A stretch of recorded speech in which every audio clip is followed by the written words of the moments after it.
Good afternoon, everybody. So, we are here to discuss the new world order in this prestigious event hosted annually by ABP Network, the ideas of India. And here I'd be using a bit of English and a bit of Hindi, both, because I represent ABP News, which is a Hindi news channel, and that is where I earn my bread and butter from. तो आज की तारीख में the topic of discussion worldwide is where does India stand in the new world order? And we've been positioning ourselves, be it the recent AI summit, be it free trade agreements with the UK, with EU, or the trade agreement with the United States of America, or reaching out to China, because in diplomacy, there's this famous saying, there are no permanent friends, no permanent enemies.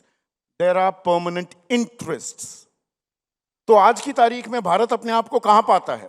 क्योंकि हमने एक लक्ष्य बनाया है that we have to be a developed country by 2047 when we celebrate 100 years of our independence.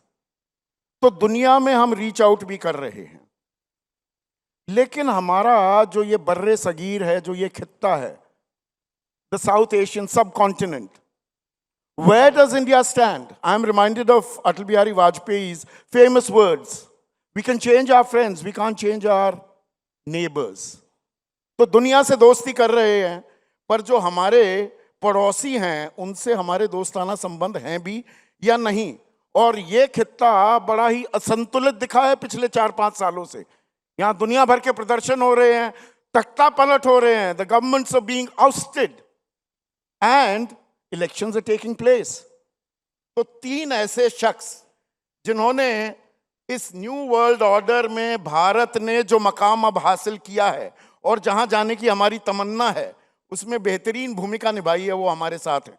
तीनों का परिचय हो चुका है, तो मैं उसमें वक्त जाया नहीं करूंगा. बट वीना सीकरी जी, हम दुनिया में दोस्ती बढ़ाते घूम रहे हैं, पर अगर मैं अपने पड़ोसियों की बात करूं, और पाकिस्तान को थोड़ी देर के लिए छोड़ देते हैं, उस पर ही हम सारा वक्त खर्च देते हैं बाज दफा, पर बांग्लादेश, श्रीलंका और नेपाल की अगर हम बात करें, दुनिया से संबंध अच्छे, पर यहां पर कुछ तनातनी का आलम है क्या? Is that a problem? No, I think we have to recognize that for India and for all other countries, but certainly for us, the neighborhood is the most important context. You cannot have a successful foreign policy unless you have a successful neighborhood. Always had a policy of neighborhood first, but are we following it? We have a very good neighborhood first foreign policy for the last 10 years, and I think it has been successful. I'll give the examples of even Bangladesh, I think for the last 15 years. And here I would like to say right away that it's not because India put all her eggs into the Sheikh Hasina basket. No, it is because the Sheikh Hasina government decided to meet India's security red lines. There's a certain charm in speaking to seasoned diplomats like you. You've already anticipated my next question. Yeah, well, मैंने इसलिए anticipate किया क्योंकि पूरी दुनिया यही पूछ रही है. भाई शेख हसीना यहाँ बैठी है, नई वहाँ पर सरकार बन गई, तारिक रहमान है. We invested a lot of time, effort in having or building good relations with Sheikh Hasina. उसको यहाँ अब हम पनाह देते घूम रहे हैं, नई सरकार बन गई. हम कहाँ हैं? We built good relations with the Awami League government because they met India's security red lines. And I think in neighborhood, that's why it's the most important. Because your security is involved first and foremost, before anything else, before trade, before politics, and so on. Now, I think in the last 18 months of the interim government, and I think the very fact of this regime change in Bangladesh, what were the global interests involved? Why did it happen? Was it an anti-India gesture in itself? Did we anticipate the turmoil? I am made to believe that America had sounded out India, there's something happening in Bangladesh and you better have a plan in place. No, I think we knew what was happening. We had an anticipation, but whether the regime, whether Sheikh Hasina's government was able to control it was one thing, and the powers ranged against it were too high. Giving powers into the hands of one particular political force in Bangladesh, the Jamaat-e-Islami, backed by Pakistan, backed by other countries, meant a totally different approach to what was happening in Bangladesh. It was a Pakistan-driven approach. They were trying to revive, they were the losers in 1971. They wanted to revive their victory, and it affected India's security interests. But I think the Indian government behaved with great restraint, strategic restraint, I would say, and was at every stage ready to have good relations with the government. But I think the elections have shown that the people of Bangladesh did not want a radical government. The people of थोड़ा Bangladesh... catch 22 में हम फंस गए हैं आज की तारीख में. वी वर द मिडवाइफ, दाई तो हम थे ना, बांग्लादेश हमने बनाया. और आज की तारीख में बांग्लादेश में नया निज़ाम आ गया है. There is a new regime in place. Will we have those kind of friendly relations that we were having earlier? और शेख हसीना, पहले मैं 3 बिंदुओं पर आऊंगा. पहला बिंदु, शेख हसीना वो गले की हड्डी बन गई है क्या हमारी? देखिए, जरूर जब बीएनपी सरकार पहले सत्ते में थी बिटवीन 2001-2006, तब रिलेशनशिप मुश्किल थी, इसलिए सिर्फ सिक्योरिटी इंटरेस्ट पे. लेकिन आज की तारीख में, I think now with Tarique Rahman as prime minister, there is a good understanding between the Indian government and the Tariq Rahman government. And I think what he has done even in the last 2 weeks, 2 हफ्ते वो सत्ते में हैं, it is showing that he understands the importance of good neighborhood relations. He has even been allowing the Awami League to reopen its offices. He's even taken decisions to change certain key personnel over there. He's decided there'll be no celebrations, no hooliganism, and previously the Hindu community... पर वो दोस्ताना तो Trump के साथ भी बढ़ा रहे हैं. Our dear friend Trump, they have a reciprocal trade agreement already in place, जिसमें Bharat, and correct me if I'm wrong ma'am, Bharat 15,000 crore से ज्यादा का कॉटन यान दिया करता था बांग्लादेश को. अब बांग्लादेश कॉटन यान और कॉटन लेगा अमेरिका से. 15,000 करोड़ का तो नुकसान ये नहीं. और 1 मिनट मैम, और 94,000 करोड़ का हम अपैरल, कपड़े का व्यापार अमेरिका के साथ करते थे. उसमें फायदा हो जाएगा बांग्लादेश का. नहीं, बात ये है कि जो भी कंसेशंस बांग्लादेश को मिली हैं, जो आप कह रहे हैं जीरो टैरिफ, अगर वो कॉटन यान अमेरिका से खरीदें, the same concessions are there in the India US trade But framework. we are one of the biggest producers of cotton. No, if I'm वहाँ पर नहीं होता है. You are me- comparing apples and oranges, ma'am. No, let me explain. First of all, it's not easy to buy cotton from the USA for a country as far away as Bangladesh or India. Double the price, transportation is much more expensive and much longer time. Secondly, if our exports of cotton yarn to Bangladesh go down, we will use those in India. Because I think all the other trade agreements we've signed, whether with the EU, whether with the UK, whether with Australia, they include zero tariff for apparel exports. So we need much more cotton today in India, and our cotton farmers will not be harmed at all. We need more cotton. We need cotton from America. Much more cotton if we want to increase our apparel. And that would include genetically modified cotton also? No, not necessarily. Well, we have BT cotton in India, but whether we're going to grow more BT cotton or other cotton, organic इस मामले cotton... में थोड़ी clarity Ashok कंठ साहब आनी चाहिए कि नहीं आनी चाहिए. जब हम विश्व गुरु भरने की ताल ठोकते हैं तो हमें ये पता होना चाहिए ना भाई, हमें अपने हित साधने हैं. दोस्ती यारी भी करेंगे, हित साधने, हम अपने हित साध रहे हैं पड़ोसियों के साथ.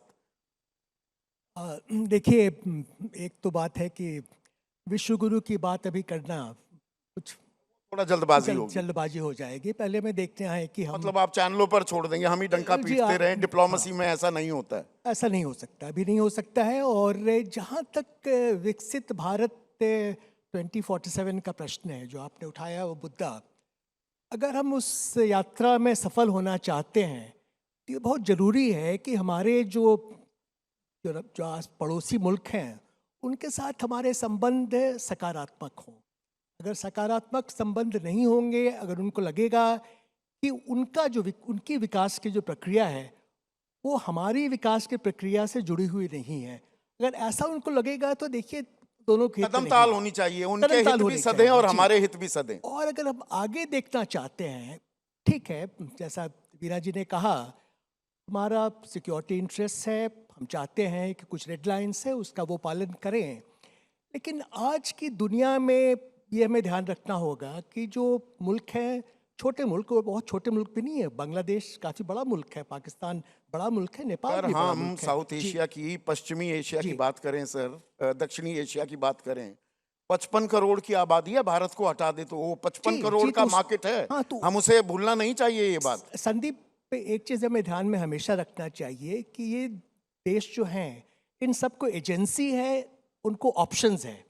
अगर हम सोचें कि किसी तरह से एक Monroe doctrine Indian variant of Monroe doctrine यहाँ हो जाएगा, हमारा एक्सक्लूसिव स्ट्रैटेजिक और सिक्योरिटी वो हमारे जोन हो satellite जाएगा, state हो जाएंगे, वो नहीं हो संभव सकते। नहीं है, वो संभव नहीं है। पर सर, सैटेलाइट स्टेट हमारे ना हो, वो चाइना के सैटेलाइट नहीं, स्टेट वो तो नहीं वो- बन रहे वो हैं। चीन के भी चीन सैटेल- का दखल इस कदर तो नहीं बढ़ गया। श्रीलंका में तो देखिए- पूरा आधारभूत ढांचा चीन के कब्जे में है। देखिए, मैं चीन में भारत का राजदूत रह चुका मालूम है, हूँ। मैं इसीलिए तो सर जी, पूछना चाह रहा हूँ मैं आपसे। श्रीलंका में भारत का हाई कमिश्नर रह चुका हूँ। मैं कह सकता हूँ ये, और ये मैं ऑनेस्टी से कह सकता हूँ कि कभी भी श्रीलंका चीन का सैटेलाइट स्टेट नहीं बनेगा, नहीं बनेगा। देखिए, श्रीलंका और भारत के संबंध हैं, ये बहुआमीय संबंध हैं, मल्टी डायमेंशनल हैं। ये हम सब कभी कभी इसको हम पूरी तरह से समझते नहीं हैं कितना हम जुड़े हुए हैं।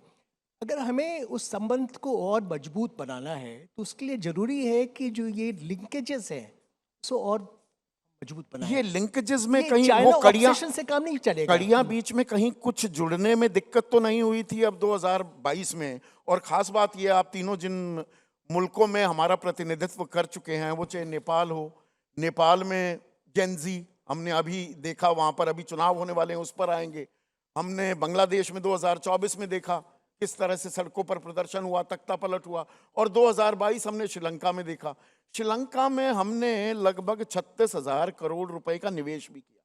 कुछ कड़ियां टूट गई थी, अब उन्हें हम फिर से जोड़ रहे हैं क्या? हाँ, कुछ कड़ियां जरूर टूट गई थी।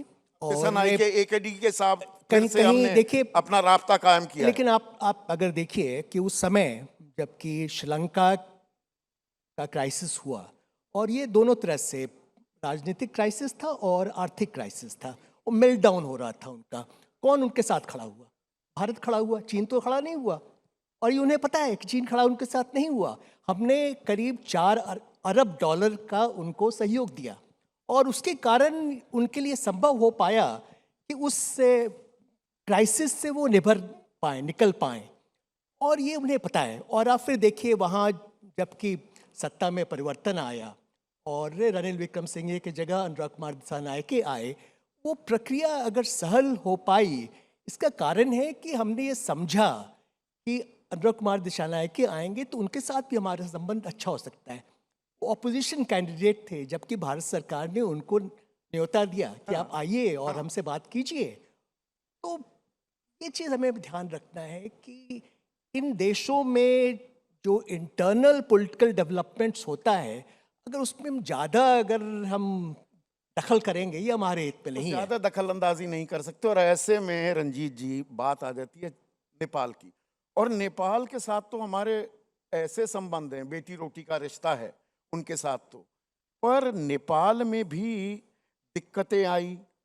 जेनजी का जो प्रोटेस्ट हुआ, हम जिस पर बैंक कर रहे थे, वहाँ निज़ाम भी बदले हैं। वहाँ तो पिछले 10 सालों में 9 सरकारें बदली जा चुकी हैं, और 5 मार्च को 10वीं सरकार बनने जा रही है। तो आज की तारीख में भारत और नेपाल का रिश्ता क्या कहलाता है? Sir, mike please. You see, India and Nepal have a very, very strong relationship. Fundamentally, you look at trade, look at the cultural and other linkages. 1700 kilometre का तो खुला बॉर्डर है। Open border, people can move without visas and passports. A very, very strong relationship.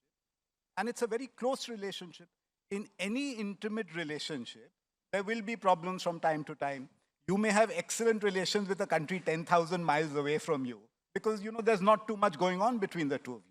With a neighbor, and especially in a neighborhood that is so asymmetric, अगर आप भारत का भौगोलिक size देखेंगे या पॉपुलेशन साइज देखेंगे उसको, and you compare it to Nepal, you can see. So I think the first thing we have to do is understand the psychology of our neighbors, one.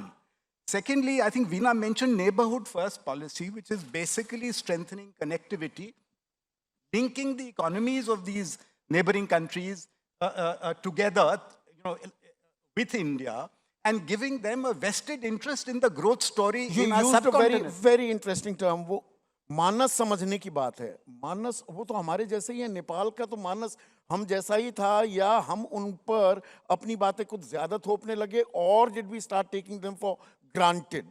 So let me give you an anecdote. I was meeting a former Prime Minister of Nepal once. And you know what he said to me in Hindi, and I'll translate it in English for our foreign friends.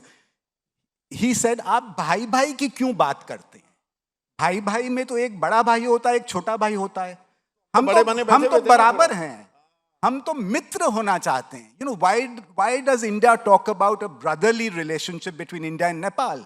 Because in a brotherly relationship, you have an elder brother and a younger brother. And we don't want to be anyone's younger brother. We want to be equal partners. So, Nepal ने भी बीच में फिर कहा कि देखिए भैया ये छोटे भैया बड़े भैया वाला खेल कुछ ज्यादा लंबा चल गया, absolutely. वहां So, दिक्कतें शुरू हुई. so, you know, we have to be sensitive to this psychology of the relationship, one. Secondly, we must understand what is happening in these societies. There is a changing demographic.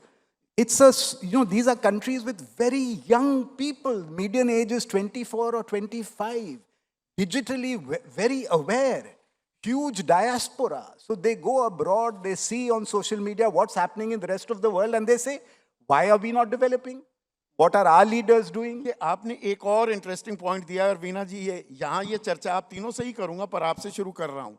देखिए हम वसुदैव कुटुंबकम ताल ठोकते हैं, दम भरते हैं, the entire world is our home. और आजकल भारत में शगल या विमर्श चल रहा है घुसपैठियों का. बात बात पे जो घुसपैठिए आते हैं, और घुसपैठियों की पहचान होगी, आज तक नंबर नहीं बताया गया है, वो अलग बात है. और बांग्लादेश उसमें है और नेपाल भी आ जाता है. तो आप घुसपैठियों को चिन्हित करेंगे, उनको वापस भी भेजेंगे. उधर हम एक ईयू के साथ एफटीए करते हैं. ईयू के 29 देशों में कोई भी कहीं आ जा सकता है, कोई रोक टोक नहीं है. तो यहां पर जो हम चाह रहे हैं, जो अंतर्राष्ट्रीय मंच पर अपनी मौजूदगी दर्ज कराना चाह रहे हैं, और घरेलू राजनीति में जो कर रहे हैं, उसमें कोई सामंजस्य? Is there a coordinated effort that you see in place? Let me make it very clear. One is friendship between the peoples. This is very important, exactly what Ranjit said, that we have to not only want to have the friendship, but we have to show, and the people of that country, Nepal or Sri Lanka or Bangladesh, must feel that friendship with India is good for them. That's one very important part. IPL में मुस्तफिजुर रहमान को खरीद लिया जाए, उस पर देश में बवाल नहीं, कट वो तो जाता ठीक है है, और क्रिकेट- हटा दिया जाता है. क्रिकेट की हाउ बात डज तो दैट अलग है। पैन आउट नहीं, डिप्लोमेटिकली? क्रिकेट की बात तो अलग है, क्योंकि जो क्रिकेट की दुनिया है उसमें मैं क्यों घुसूं? ये हमारी दुनिया है, क्रिकेट की दुनिया तक कैसे सीमित रख देंगे आप इसे? लेकिन लेकिन लेकिन नहीं नहीं, देखिए वो फ्रेंडशिप एक और तौर पे है. बांग्लादेश क्रिकेट के लिए भारत ने सबसे ज्यादा आप किया है. साइलोज में दोस्ती करेंगे नहीं, कि साइलोज इस में चीज नहीं. में मैं कह दोस्ती रही हूँ करेंगे, कि इसमें नहीं करेंगे? देखिए क्रिकेट की बात जो है, India has done absolutely the maximum to bring Bangladesh into international cricket, and we have succeeded. And always we will have the friendship of our neighbors for cricket. Even Nepal has started playing cricket now, which is very good. I'm talking about the people, and I'm talking about illegal immigrants. जो आपने घुसपैठियों की बात की, वो illegal immigrants के हैं. अगर अमेरिका है, they have illegal immigrants from Mexico, from other places, and we know that they have a great. So dealing with illegal immigrants, having a system in place to prevent illegal immigrants is perfectly all right. नहीं, मेरा It is सवाल not different from people to मैं people. समझ गया It's ma'am. quite different. Ashok कंठ जी, मेरा सवाल ये था, देखिए अंतर्राष्ट्रीय कूटनीति और घरेलू राजनीति, उसमें भी एक तारतम्य होना चाहिए कि नहीं होता है? या कोई जरूरी नहीं? घरेलू राजनीति की अपनी मजबूरियां हैं, there are their own compulsions, and internationally we might be on a different plane all together. देखिए रियलिस्टिकली स्पीकिंग दोनों को पूरी तरह से अलग नहीं किया जा सकता. घरेलू जो राजनीति है उसका हमारे विदेश नीति पर प्रभाव पड़ेगा, और हर मुल्क में होता है. लेकिन where to stop, where to draw the line, ये बड़ा ज़रूरी हो जाता है. अगर हर प्रश्न को हम घरेलू राजनीति के प्रिज्म से चश्मे से देखें, और ख़ासकर पार्टिजान चश्मे से देखें, तो उसमें परेशानी हो जाती है. देखिए ये अभी हमें हमारे विदेश प्रॉब्लम नीति में एरिया है. ये प्रॉब्लम ये एरिया एक चैलेंज है, जी, चुनौती है ये हमारे चैलेंज लिए. है. और मेरा इस पे विचार रहा है कि कुछ ऐसे प्रश्न हैं जो हमें डिस्पैशनेटली ऑब्जेक्टिवली देखना उसमें होगा. सबसे बड़ा प्रश्न, फिर मैं उसी पर मैं आऊंगा, एक बात अगर प्लीज मैं प्लीज कह दूं प्लीज उसमें, प्लीज, चूंकि सॉरी फॉर ये इंटरप्टिंग. ये एक अहम मुद्दा है. ये हमने बार बार देखा है कि हमारे पड़ोसी देश जो हैं उसमें माइनॉरिटी कम्युनिटीज़ का मुद्दा रहा है. श्रीलंका में श्रीलंकन तमिल का रहा है, नेपाल में मधेसी का रहा है, बांग्लादेश में हिंदू जो माइनॉरिटी का रहा है, ये ऐसा एक अहम प्रश्न है, बहुत सेंसिटिव मुद्दा है। हमें सोचना पड़ेगा कहाँ तक हम उस पर दखल दे सकते हैं, कहाँ डायरेक्टली दखल दे सकते हैं। ये उनके लिए बहुत सेंसिटिव मसला है, ये हमें ध्यान में रखना है। और एक चीज़ मैं और कहना चाहूँगा, जो रंजीत ने इसका जिक्र किया, इन सब देशों में यूथ है और यूथ एस्पिरेशंस है, वो कहाँ तक अब भारत से जुड़ा हुआ है? नहीं जुड़ा हुआ है। ये परेशानी हो गई है। मैं पटना विश्वविद्यालय में पढ़ता था और उस समय नेपाल के बहुत छात्र वहाँ आते थे। अब वो नहीं हो रहा है। अब उनके जो नेता हैं अगले जनरेशन के, कोई भारत में पढ़े हुए नहीं रहेंगे। तो ये सब हमें देखना होगा, क्यों ऐसा हुआ, इन कि बारीकियों पर गौर क्यों करना ऐसा हुआ कि श्रीलंका में, बांग्लादेश में, नेपाल में ये एक के बाद एक ये हुआ, ये मुद्दा तथाकथित उठा। क्रांति क्यों कहिए उठा? या सड़कों पर युवा निकला। युवा क्यों निकला? We ये also हमें have to look at सोचना external पड़ेगा। influences. We also have to look at बाहर से भी जो ताकतें आ रही हैं उसको भी देखना है। देखिए, दोनों चीजें हैं, हमारी भी यूथ है, हमारा भी जेनजी है, उनके एस्पिरेशंस, उनके हमारी देश के सरकार की तरफ से हमें सबक लेना चाहिए। जी संदीप, मैं यहाँ वीना जी से पूरी तरह से सहमत नहीं हूँ। ये सब जो हुआ है, जहाँ तक मेरा अपना असेसमेंट है, ये इंडोजेनस है। ये उनका लार्जली आंतरिक मामला है। आंतरिक मामला है। इसको कह देना कि किसी ने आकर एक तरह से मैं हम नहीं, आजकल कंस्पिरेसी थियरीज वो उसका जमाना आ गया है। सीजन ऑफ ये हमें हर बात acknowledge में करना साजिश हो पड़ेगा। जाती है। पर आखिरी सवाल जो मैं रंजीत जी और आप सबकी इस पर एक टिप्पणी चाहूंगा। देखिए, permanent friends, no permanent friends, no permanent enemies, only permanent interest. ऐसे में माय डियर फ्रेंड, ट्रंप भी चल रहा है और ट्रंप कभी 50% कर देता है, कभी 10, कभी 15% भी कर देता है। तफसील हमारे पास अभी सामने आ नहीं रही। इस बीच we also reach out to China और शी जिनपिंग से हाथ मिला लेते हैं। झूला झूल रहे थे, वो झूला झूलना बंद किया, फिर झूला झूलने लगे। पुतिन हमारे सदाबहार ऑल वेदर फ्रेंड हैं या नहीं हैं, अब वो सवालों के घेरे में आ गया। तो क्या हम अपने हित साध रहे हैं या हॉप स्किप एंड जंप कर रहे हैं? You know, I think all the smaller powers are also extremely worried and disturbed by what's happening. And I think they see more challenges rather than opportunities in what's happening in the world. So I think India has a good opportunity to draw the whole region together. We are already doing that through our connectivity initiatives. But, you know, say hydropower, for instance, we buy from Nepal and Bhutan. We used to sell to Bangladesh. I don't know if it still continues. One point. Second, what I want to say is we should not allow our political differences interrupt the economic partnership and cooperation that happens. And about your earlier question about Mustafizur Rahman, I just want to make one point. See, obviously domestic policy impinges on foreign policy. Sometimes what happens is you have a hierarchy of interests. Your domestic interests might override your foreign policy related, you know, objectives or interests. Political interest should not be paramount. It should be national interest, nation's interest rather than a political interest. Absolutely, I agree with you. Absolutely, absolutely, absolutely, I agree. Sir, इसमें एक और बात, जो ये चीन की बात हो रही है, तो हम अमेरिका से भी दोस्ती कर रहे हैं, चीन से भी कर रहे हैं, हम रूस के साथ भी ये रायता तो नहीं फैल रहा है कूटनीति के नाम पर? नहीं नहीं, ऐसा कुछ नहीं। देखिए, ये बहुत ज़रूरी है हमारे लिए कि ये जो मेजर पावर्स हैं, अमेरिका हो, चीन हो, रूस हो, उनके साथ हमारे संबंध अच्छे रहें। लेकिन ये भी हमें देखना है कि क्या पॉसिबल है, क्या पॉसिबल नहीं है। अभी आप भारत चीन संबंध में देखिए, तो मैंने ये बार बार लिखा है कि रीसेट की बात करना, ये कहना कि एक बार फिर सब हमारे संबंध बहुत मधुर हो जाएंगे, ये रियलिस्टिक नहीं है। वैसे ही भारत अमेरिका के संबंध में दरार आए हैं, उनको हम नज़रअंदाज नहीं कर सकते। तो चुनौतियों का दौर है, और इस चुनौतियों का दौर है। चुनौतियों का दौर है। वीना जी, आखिरी सवाल मेरा ये है कि इस चुनौतियों के दौर में भारत अपने आप को जहां खड़ा पा रहा है, जहां अपने आप को देख रहा है, इसको आगे बढ़ाने के लिए डिप्लोमेटिकली, कूटनीतिक तौर पर सबसे पहले हमें क्या करने की जरूरत है? तत्काल, अगर कोई तत्काल स्कीम हो डिप्लोमेसी की। नहीं, डिप्लोमेसी इन नेबरहुड सबसे ज्यादा महत्व उसका है। अगर हम- neighbourhood first. Ji, neighbourhood first. Ji absolutely.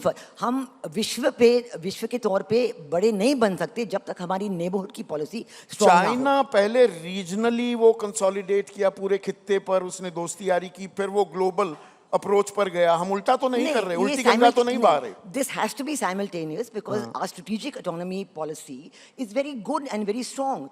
We have to make friends with our neighbors and with all the big countries. The big countries should also understand that we want friendship with them, but they have to also understand India's interest in a neighborhood first, a good neighborhood, a strong neighborhood. And I think that this is an important interaction that we have to establish at the global level and at the regional level. It's a challenge, Please. but we have to take it. Just 2 points. One, after seeing what has happened in our neighborhood, make youth the focal point of our foreign policy, one. Secondly, make economic cooperation, economic partnership, development the core of the policy. तो हमें अपने हित साधने हैं, come what may. Interests are paramount and national interest, not particular political interest. और उसमें पड़ोसियों को तो साथ लेकर चलना होगा अगर विश्व गुरु बनने का जो ये सपना है उसे साकार कर। आज के लिए इतना ही, अभी के लिए। Thank you so much.